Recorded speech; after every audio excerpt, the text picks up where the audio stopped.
Well, obviously, it was a good idea to record certain things so we could be sure that people wouldn't be dishonest. But all this started from people being dishonest. And if we are going to stop people from being dishonest, there's only one way to do it. And that's for people not to be dishonest. No other way that has ever been invented will prevent it. And if you think you can go on living by preventing people from being dishonest with you, by rules and regulations and laws and policemen and all this kind of thing, you succeed in the short run. But once again, in the long run, you run into a total tangle. The United States of America is the country in the world with most laws. And yet our police are completely mistrusted by every sane person. They are crooks and scoundrels and violent fascist kind of people, with exceptions. You know, everything has exceptions. The other nice cop of the corner.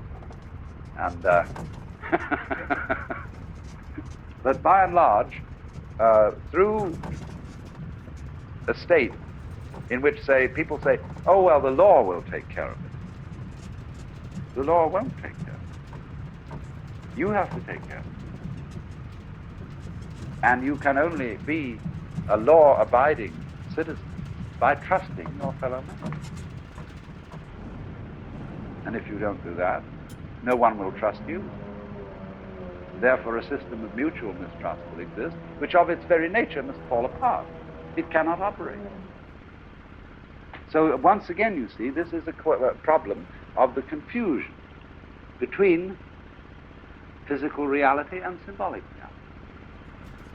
The law says this, therefore it must happen. And if it doesn't happen, somebody's there with a club to see that it does.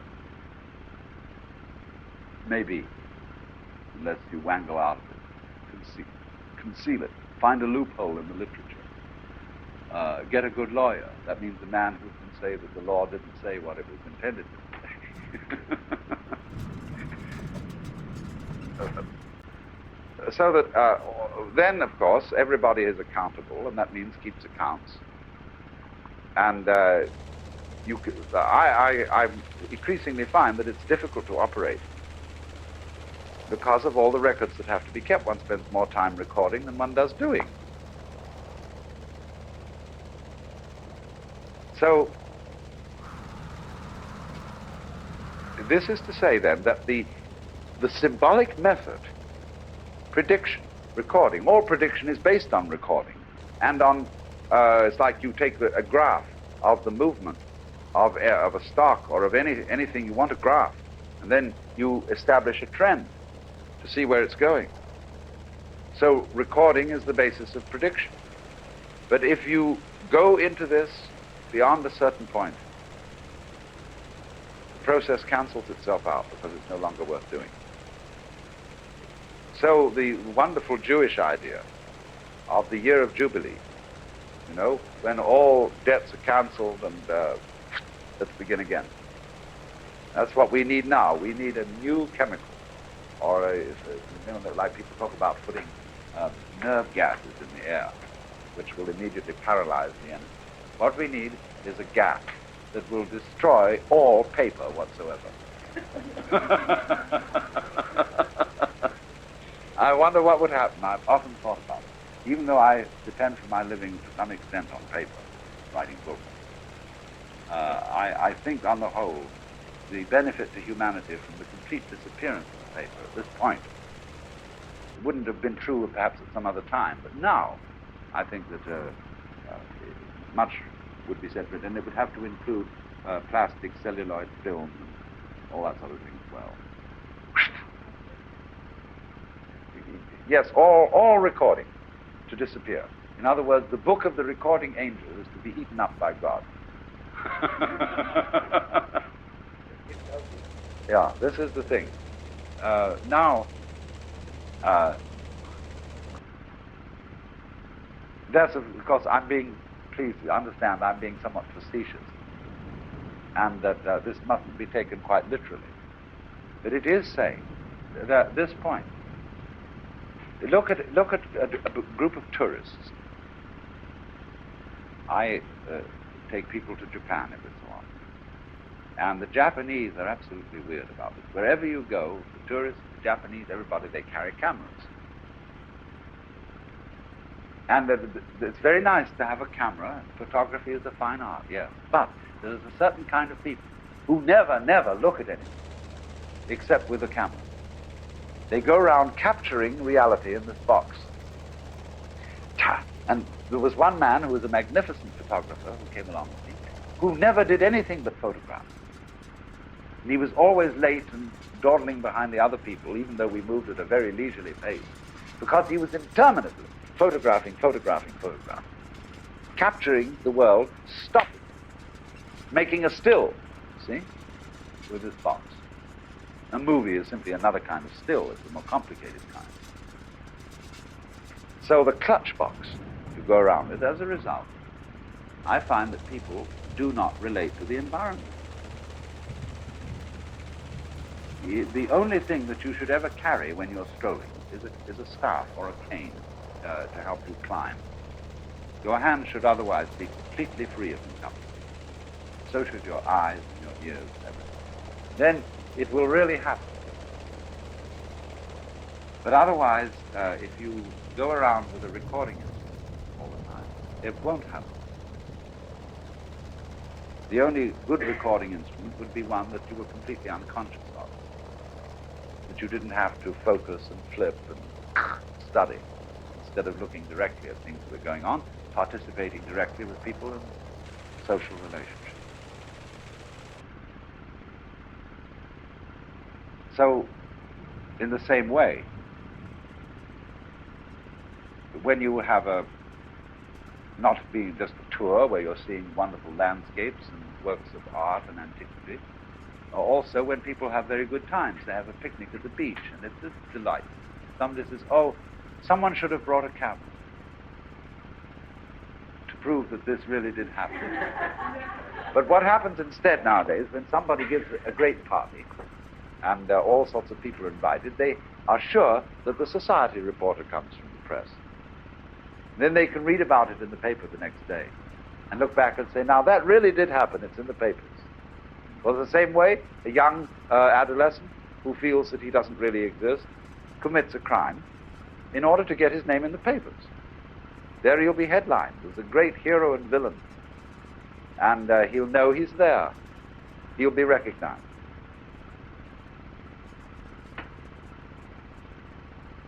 It didn't happen if it wasn't recognized. Therefore, as some very bright person pointed out a little while ago, we have many pseudo-events.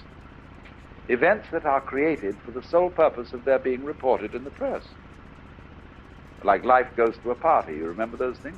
All those parties were organized by a staff of people who came out from Life magazine and said, this would make a good party. Let's set it up this way, and they get various people to cooperate, and it's all there, and they have the party.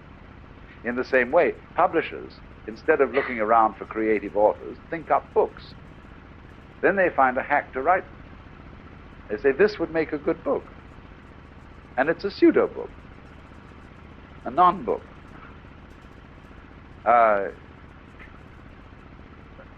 There's all kinds of work done like this. Foundations invent projects, pseudo-projects. Because instead of, you see, what happens is that instead of going around with a kind of field staff, looking for what artists and scholars and people are actually doing that is creative, they stay in the office. And they get masses of applications come in, which are too boring to read. So finally, they sit around and think up what would make a good project to give all this money to. And then they think up a project. Then they go around and try and find people to do it. And all those people they find are frustrated PhDs from Harvard and elsewhere who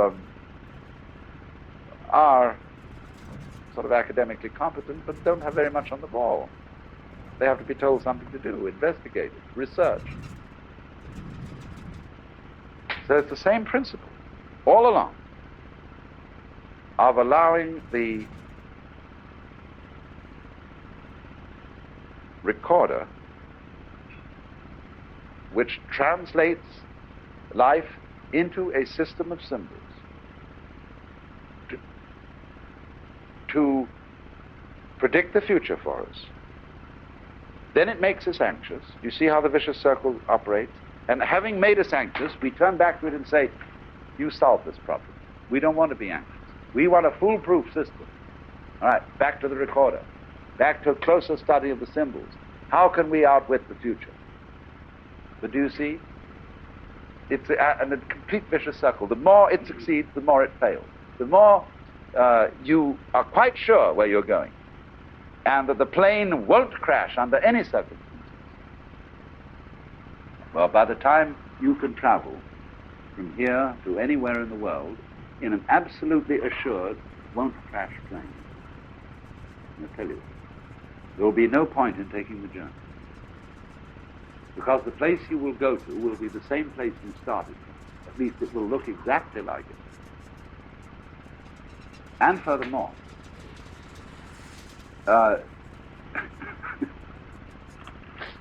it will already, that journey in the completely foolproof plane, because it is absolutely planned, you will have already taken it. That's why the place you are going to will be identically the place you came from.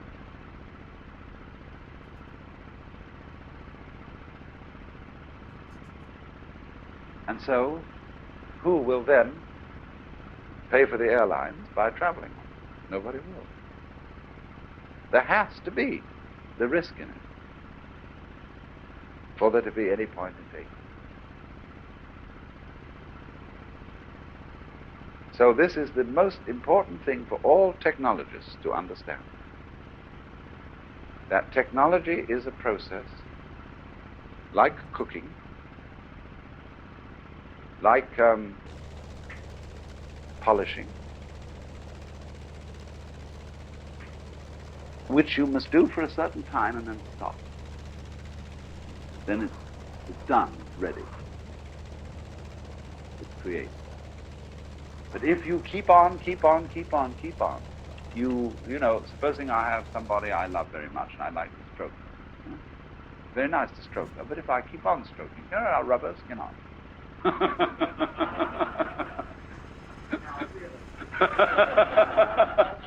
Up to a point, it's fine. You see? Beyond that, too much. That's so simple. I mean, I feel like I'm talking in platitudes. But this is a thing that people have simply neglected when it comes to technology, when it comes to law, when it comes to the whole philosophy of prediction. The whole philosophy of Bushido, or the way of the warrior in Japan, is a test of nerve between men as to, can you face this thing? Can you face being chopped up instantly? The Zen poem which says, under the sword lifted high, there is hell making you tremble. But Mochi-chu, which means go straight ahead, and there is the land of bliss, there is paradise. Don't stop. Don't hesitate. The minute you are put off or made to flinch, as we say, by the heavy edge of the sword, you're lost. If you don't flinch, you're always quick enough to defend yourself. So life could be construed in terms of a competition in who's going to flinch first. See? Right. So we are involved politically in a game of studying the logistics of a mutual eating society. That all life, all living creatures, exist by virtue of destroying something else. Biology is a system of transformation. Just as the waves here, you see, are a series of transformations in the surface of the water. So every kind of living species is a series of transformations of form. But they do this through the route of teeth, of sharp edges, of chewing, of pain. And so when anything is chewed up, it has pain. And that pain is its reaction to being chewed up. And by virtue of pain and being chewed up, it is transformed into a higher order of being than itself, because the one that that finally catches you is higher up in the game. And so the experience of pain is something that we say, that's terrible. That's the end. But on the other end of the spectrum, as it were, the pain of a piece of caviar egg that is being chewed up is experienced as exquisite pleasure, as triumph, as victory. And now then, the secret of, say, Buddhist enlightenment is to realize that these values that are put, pain terrible, pleasure great, are arbitrary. That when, for example, you were a baby and you made a bowel movement on the floor, and you thought, wowee, that was great. And your mother said, ugh, it stinks. And you were taught to interpret the smell of excrement as being something bad.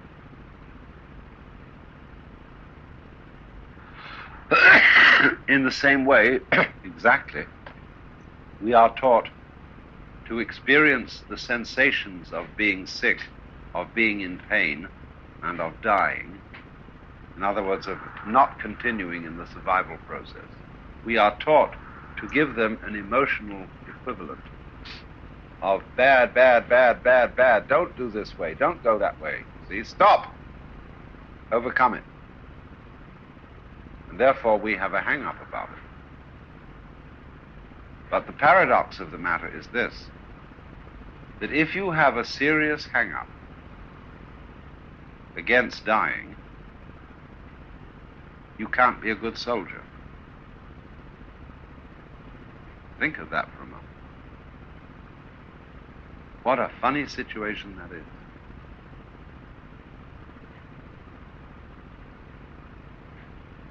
In order to have the courage, we demand of our young men, who are full of strength and vitality and so on, we say to them, come on now.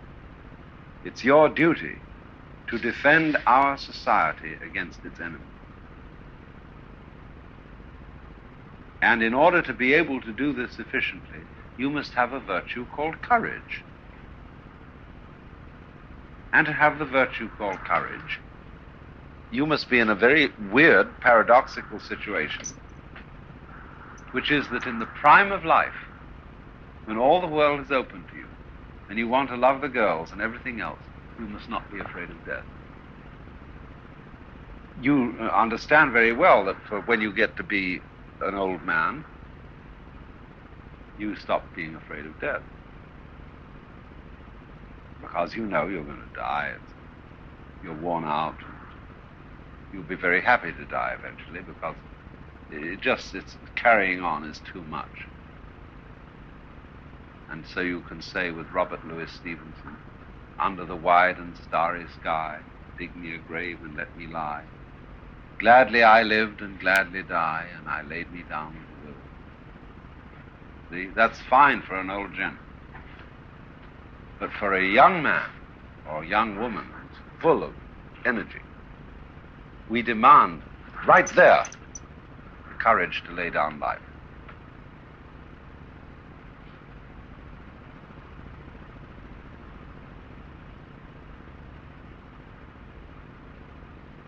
And so,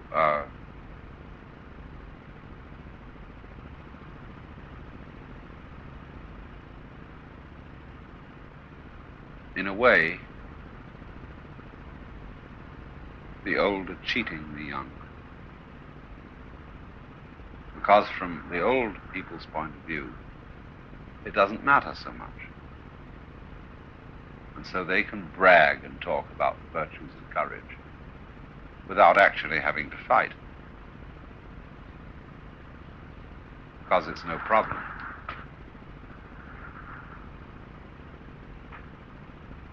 But for the people who we actually ask to do the fighting, it is a problem.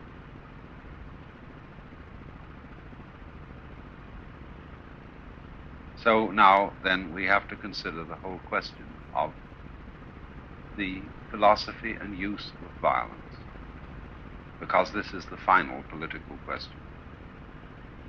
Politics are ultimately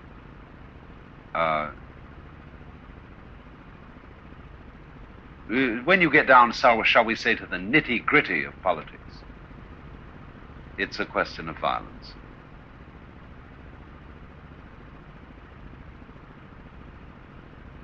Because we would say when persuasion comes to the end of its tether and people won't be persuaded, then a fight starts.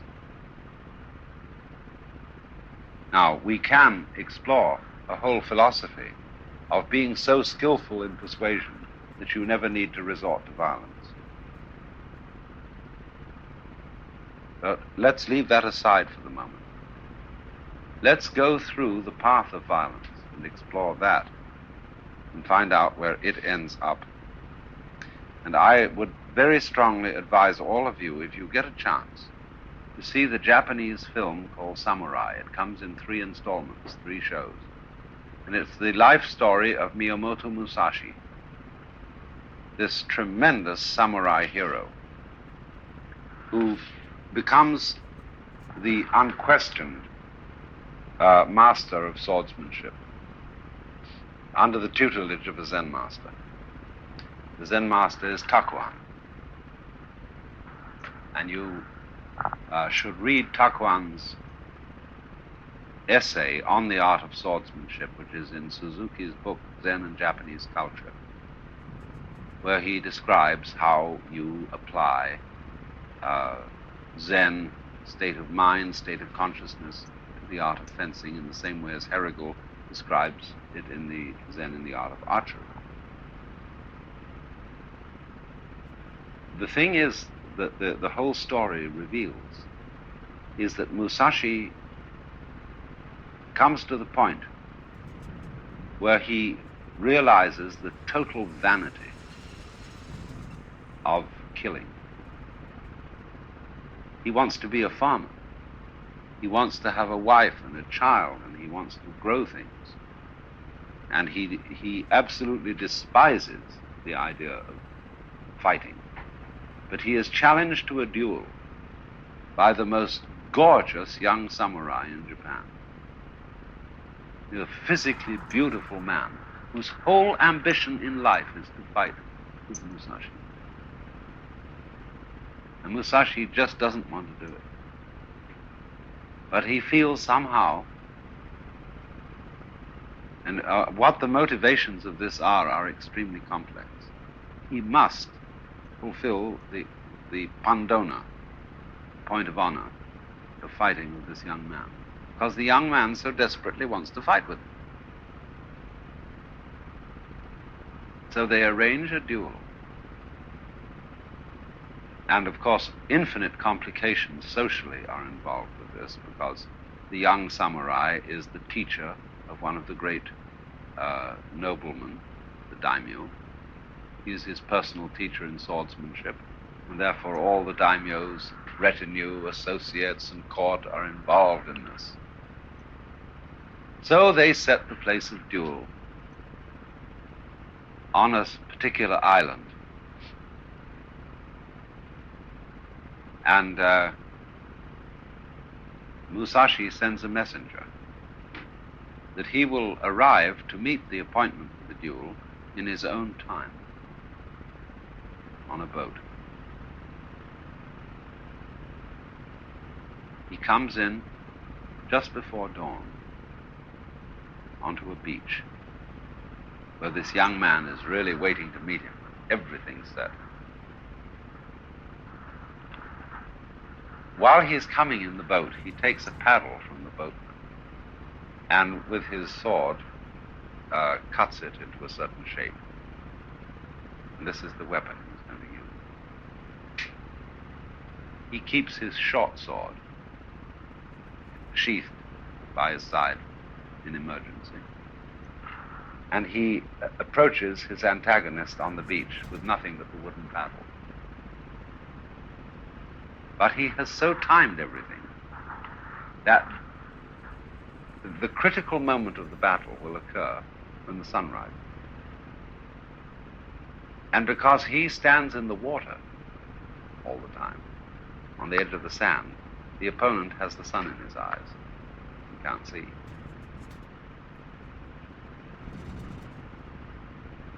And is therefore defeated by nature. But in the moment of being slain, the opponent is so proud to have had this battle that you can see him looking just before he drops dead.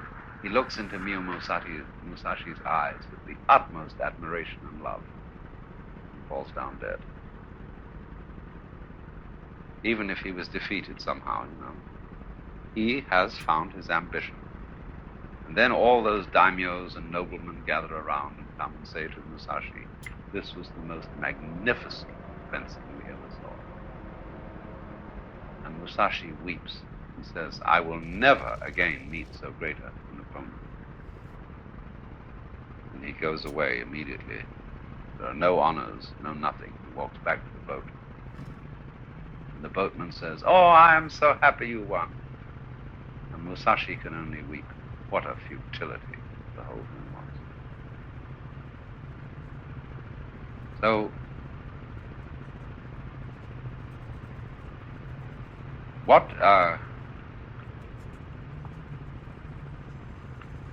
what the Zen masters taught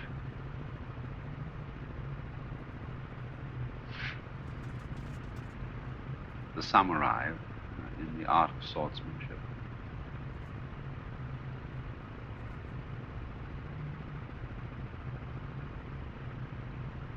was that ultimately, if you really understand how to use violence, how to use power,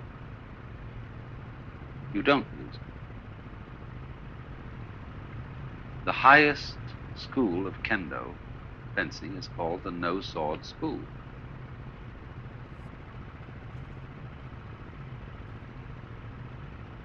Now here you see is a funny situation.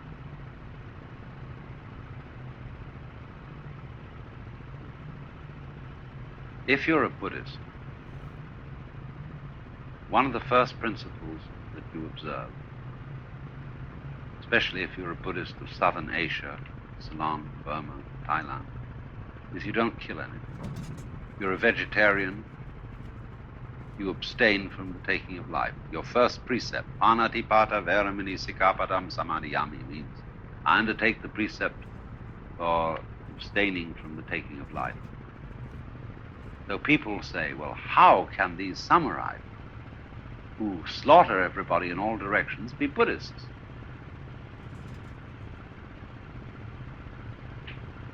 Well, here's the problem we have to consider. Because you still have to ask the Hinayana Buddhists who are vegetarians, how can you dare to scrunch all those poor vegetables and make them suffer for your existence? I asked R.H. Blythe this. R.H. Blythe was the man who wrote Zen in English literature, translated all the haiku poems. He was a devoted vegetarian and teetotaler. And I teased him. You know, we had a wonderful discussion together one day. You vegetarian. You were scrunching up all those vegetables. How can you do that? He said, they don't scream so loud.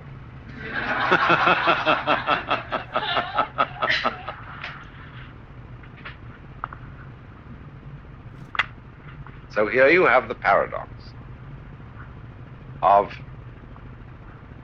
Buddhism, which is a way of life which highly stresses compassion and kindness, ahimsa, harmlessness, yet somehow in a funny way allying itself with a class of soldiers.